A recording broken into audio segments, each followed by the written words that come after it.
Hello friends, I hope you all are doing great. So today we will do J-curve effect in macroeconomics. So इससे पहले हमने martial learning condition करी थी, तो आज हम करेंगे J-curve effect. So let's get started. Firstly हम बात करेंगे J-curve क्या होता है.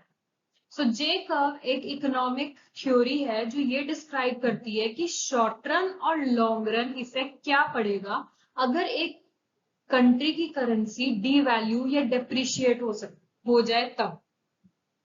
डीवैल्यूएशन होता है under fixed exchange rate system. Fixed exchange rate system के अंदर हम देखते हैं डीवैल्यूएशन और रीवैल्यूएशन. तो फिक्स एक्सचेंज रेट के अंदर या तो करेंसी डीवैल्यू होती है या रीवैल्यू. डीवैल्यू का मतलब हमने अपनी करेंसी की वैल्यू कम कर दी. फॉर एग्जांपल पहले $1 वर्थ था rupees let's say 70 and now हमने वही फिक्स कर दिया $1 इज इक्वल टू रुपीज 80. तो इससे हमें ये पता चल रहा है पहले $1 में हम 70 वर्थ रुपीज का इंपोर्ट कर सकते थे, बट अब $1 की वैल्यू 80 है कि अब हम 80 रुपीज का हम कुछ भी सामान खरीद सकते हैं इन एक्सचेंज ऑफ $1.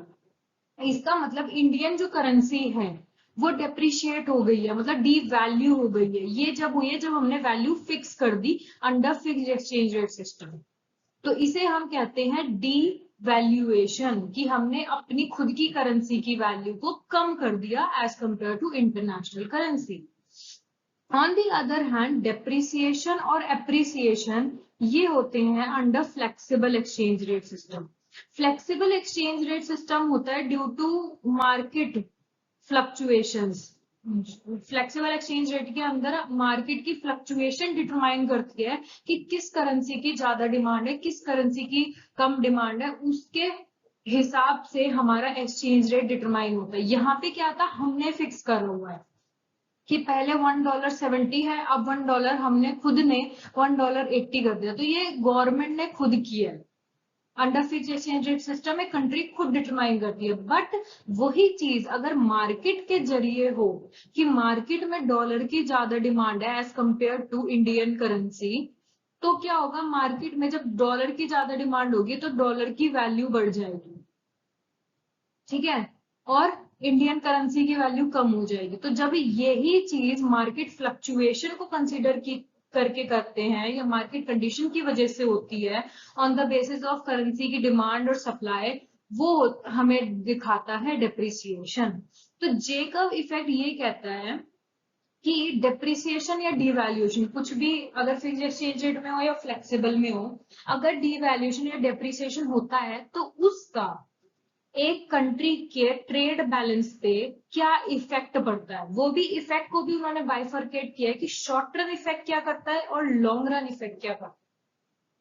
ठीक है, तो जब हम इस चीज को ट्रेड बैलेंस को हम प्लॉट करते हैं तो हमें जो कर्व मिलता है ना वो जे कर्व की शेप में मिलता है, इसलिए इसका नाम पड़ा जे कर्व इफेक्ट.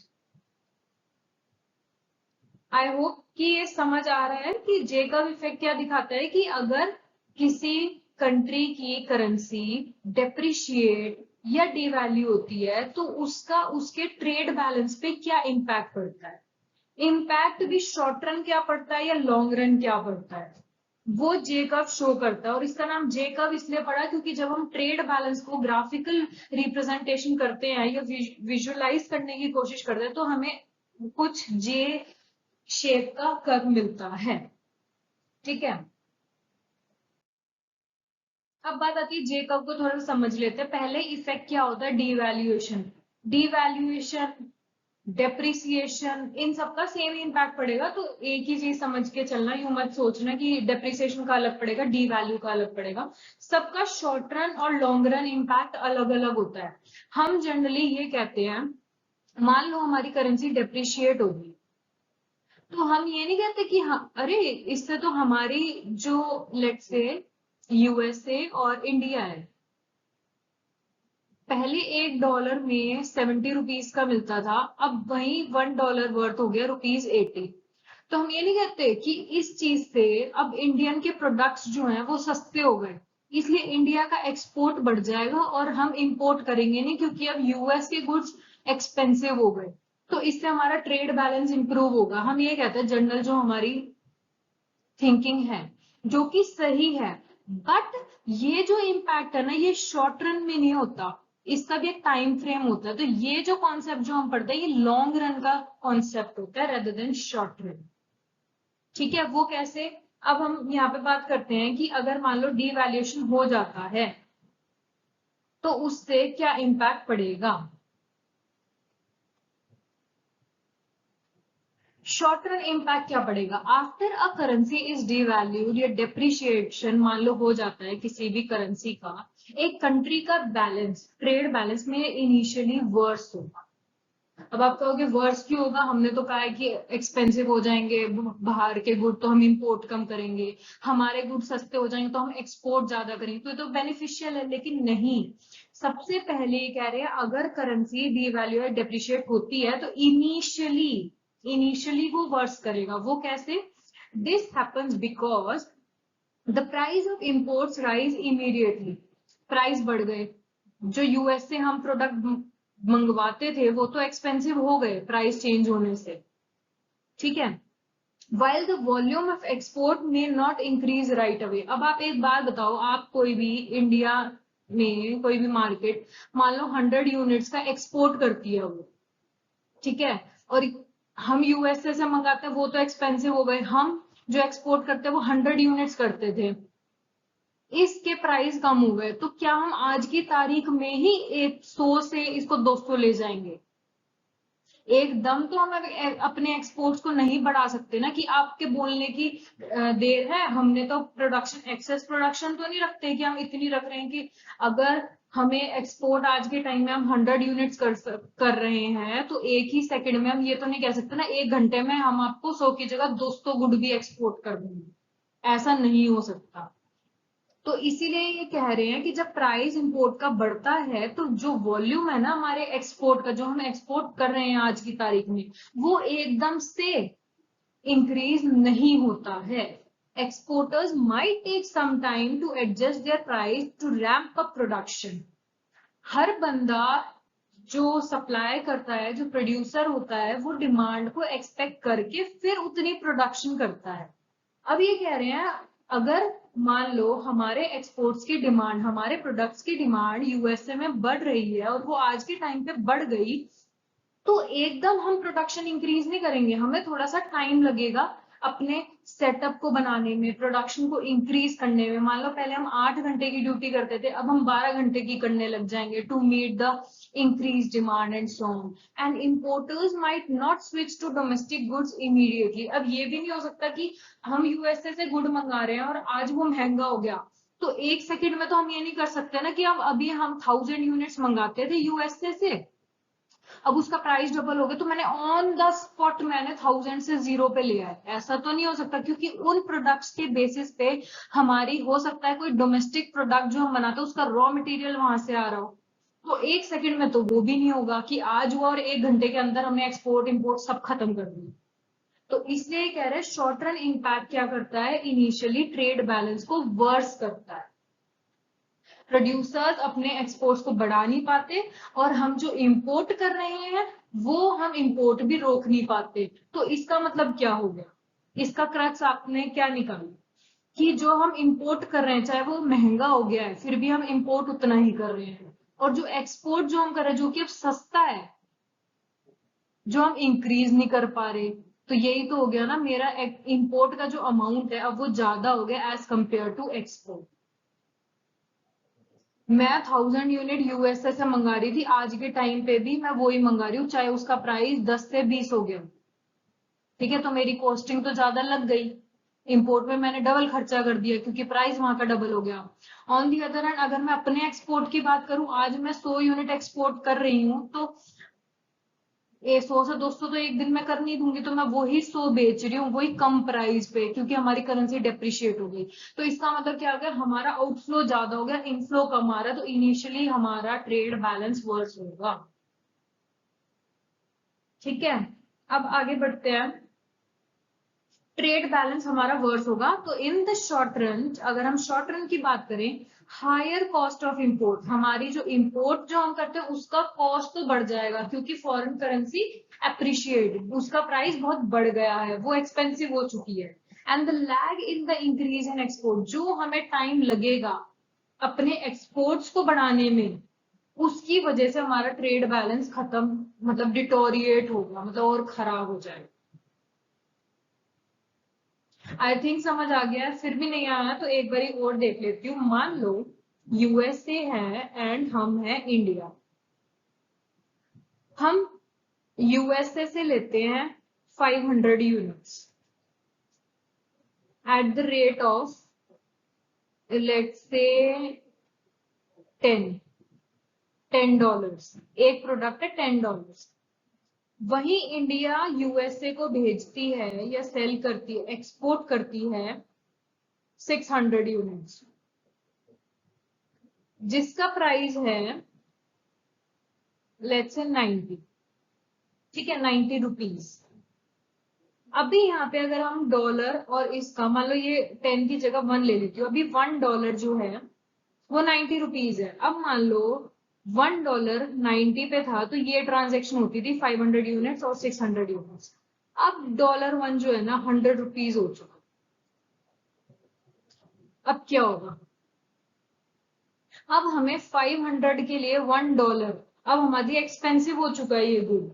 पहले हम 90 रुपए में $1 ले लेते थे, अब हमें $100 एक के लिए देना पड़ेगा। यानी कि पहले हमारा जहां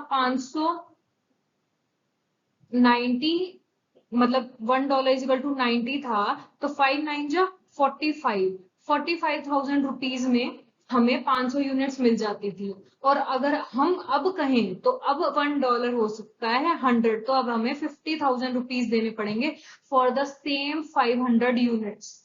बट ये हम इंपोर्ट अभी खत्म नहीं कर सकते क्योंकि ऑन द स्पॉट अगर हमारे मान लो इस प्रोडक्ट से हमारा कोई फाइनल गुड बन रहा है और ये हमारा रॉ मटेरियल है, तो हमें 500 यूनिट्स हम एकदम खत्म नहीं कर सकते, हमें थोड़ा एडजस्टमेंट करना पड़ेगा। तो इसलिए अब हमें 45 की जगह 50,000 रुपीज इन ही 500 यूनिट के लिए देना पड़ेगा।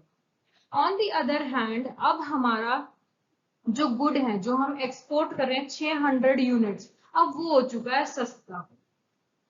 यूएसए और चाह रही है, वो कह रही है 600 से हमें 900 यूनिट चाहिए, लेकिन हम ऑन द स्पॉट इस प्रोडक्शन को 6 से 900 कैसे बढ़ाएं, वो भी नहीं बढ़ सकती। तो जहां से इनकम आना है वो हमारा हो नहीं पा रहा, जहां हमें पैसा देना है वो हमारा रुक नहीं पा रहा। तो इसकी वजह से हम जो है हमारा ट्रेड बैलेंस वर्स होगा। हम इंपोर्ट ज्यादा करेंगे अमाउंट का और एक्सपोर्ट कम करेंगे। एक्सपोर्ट की वैल्यू कम होगी और इंपोर्ट की वैल्यू ज्यादा होगी। एज अ रिजल्ट हमारा डेफिसिट हो जाएगा, ट्रेड बैलेंस डिटोरिएट हो जाएगा, ठीक है। एंड मूविंग ऑन, अगर हम लॉन्ग टर्म की इफेक्ट की बात करें तो अब थोड़ा सा अच्छा होगा। वो कैसे, एडजस्टमेंट पीरियड ओवर टाइम, अब मान लो 1 महीना हो गया, 2 महीने, 6 महीने, साल हो गया, तो क्वांटिटी ऑफ एक्सपोर्ट टिपिकली हम इंक्रीज कर सकते हैं, कर देंगे ही, अगर डिमांड ज्यादा है तो कर देंगे। As foreign buyer find now cheaper export more attractive. अब हमारा जब करेंसी डेप्रिशिएट हो चुकी है या डी वैल्यू हो चुका है, तो फॉरेनर्स के लिए हमारे प्रोडक्ट बहुत चीपर हैं, तो वो अपने ज्यादा इंपोर्ट करना चाहेंगे और हमारे एक्सपोर्ट होंगे, तो वो ज्यादा बढ़ाएंगे। तो हम टाइम के अकॉर्डिंग लॉन्ग टर्म में हम इस चीज को एडजस्ट कर लेंगे और हम ज्यादा एक्सपोर्ट कर पाएंगे। At the same time domestic consumers और businesses might reduce their import purchase. और जो इंपोर्ट कर रहे थे वो अब एक्सपेंसिव हो चुका, तो हम कोई सब्सटीट्यूट ढूंढेंगे कि हमें डोमेस्टिकली कोई ऐसा चीज मिल जाए जिससे हमें सस्ते रेट पे चीज मिल जाए, rather than importing expensive product from other countries. तो हम क्या करेंगे, अपने इंपोर्ट्स को कम कर देंगे due to higher prices of foreign goods. As a result क्या होगा, हमारे एक्सपोर्ट्स तो बढ़ जाएंगे क्योंकि फॉरेनर्स बहुत खरीद रहे हैं, हमारे इंपोर्ट कम हो जाएंगे क्योंकि अब फॉरेन गुड्स हमारे लिए बहुत एक्सपेंसिव हो चुके हैं। इससे क्या हुआ, ट्रेड बैलेंस हमारा इंप्रूव हो गया और हम जो पहले जो वर्स्ट सिचुएशन थी उससे हम उभर चुके हैं। अब हमारी सिचुएशन अच्छी होती जा रही है, ठीक है। ग्राफ की बात करूं तो कुछ ऐसा बनेगा, बैलेंस ऑफ ट्रेड हमारा ये टाइम पीरियड, तो इनिशियली कुछ टाइम के लिए तो आप ये मान लो जब कुछ होता है तो इनिशियली तो हमारा जो ट्रेड बैलेंस है वो बिल्कुल नेगेटिव होता जाएगा, डेफिसिट में जाएगा। क्यों? हम कुछ भी चेंज नहीं कर पा रहे, इंपोर्ट हमें वो एक्सपेंसिव गुड करने पड़ रहे हैं और हमारे गुड्स चीपर हो चुके हैं, हम एक्सपोर्ट हमें ज्यादा करना है उसी इनकम के लिए, वो भी नहीं कर पा रहे हम। तो इसलिए पहले वर्स होगा, बट टाइम के अकॉर्डिंग ये चीज अपवर्ड स्लोपिंग हो जाएगी। क्यों? थोड़े टाइम के साथ हम अपनी एडजस्टमेंट करते चलेंगे। तो इसलिए ये जो कर्व बना ये जे शेप में बना, इसलिए इसका नाम पड़ा जे कर्व इफेक्ट।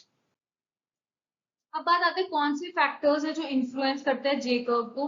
वो है इलास्टिसिटी ऑफ डिमांड। अब आप जो गुड इंपोर्ट कर रहे हो या गुड जो एक्सपोर्ट कर रहे हो वो कितना इलास्टिक है उससे डिटरमाइन करेगा कि हम उसका कितना डिमांड करेंगे या उसके प्राइस चेंजेस होने से हम अपनी डिमांड में क्या इम्पैक्ट करेंगे। तो the extent to which the trade balance improve, trade balance कितना इंप्रूव होगा वो डिपेंड करेगा हमारी इलास्टिसिटी ऑफ डिमांड पे, हमारे एक्सपोर्ट्स के लिए और इंपोर्ट्स के लिए। अगर हमारा demand for export highly elastic है, यानी कि थोड़े से प्राइस चेंज होने पे बहुत ज्यादा क्वांटिटी डिमांडेड चेंज हो जाता है, तो हमारे एक्सपोर्ट्स भी इंक्रीज हो जाएंगे विद मोर सिग्निफिकेंट। ठीक है, एंड वाइस वर्सा। दूसरा है adjustment time, the speed at which consumers और business adjust their behaviour impact the timing and magnitude of J curve. कई बार होता है कि कंज्यूमर्स और बिजनेस जो इंपोर्ट कर रहे हैं फॉरेन गुड्स को, अब वो एक्सपेंसिव हो चुके, अब ये कंज्यूमर्स और बिजनेसेस के ऊपर डिपेंड करता है कि वो अपने बिहेवियर को कितनी जल्दी से चेंज कर पाते हैं कि वो फॉरेन गुड की जगह अब डोमेस्टिक गुड का कंजम्पशन कब करने लग जाते हैं। उससे भी हमारा जो है मैग्नीट्यूड डिटरमाइन होता है जे कर्व किस शेप में जाएगा।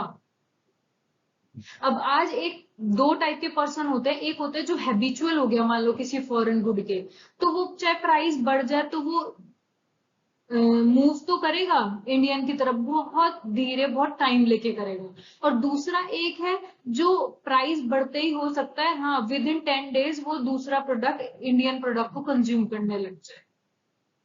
तो ये डिपेंड करेगा हमारे टाइम एडजस्टमेंट में। और दूसरा इलास्टिसिटी ऑफ डिमांड, हमारी इलास्टिसिटी क्या है उस प्रोडक्ट के लिए जो हम इंपोर्ट या एक्सपोर्ट कर रहे हैं। तो समरी इसका कुछ है, जे कर्व इफेक्ट इलस्ट्रेट करता है जब एक डीवैल्यूएशन या डेप्रिसिएशन होता है करेंसी का, तो वो इनिशियली तो वर्स करती है हमारे ट्रेड बैलेंस को, बट धीरे धीरे टाइम बिंग ये जो है हमारे ट्रेड बैलेंस को इंप्रूव करती है और वर्क करती है इकोनॉमी को बेटर करने। So that's it, have a great day. अगर कुछ समझ नहीं आया please use comment section and bye bye.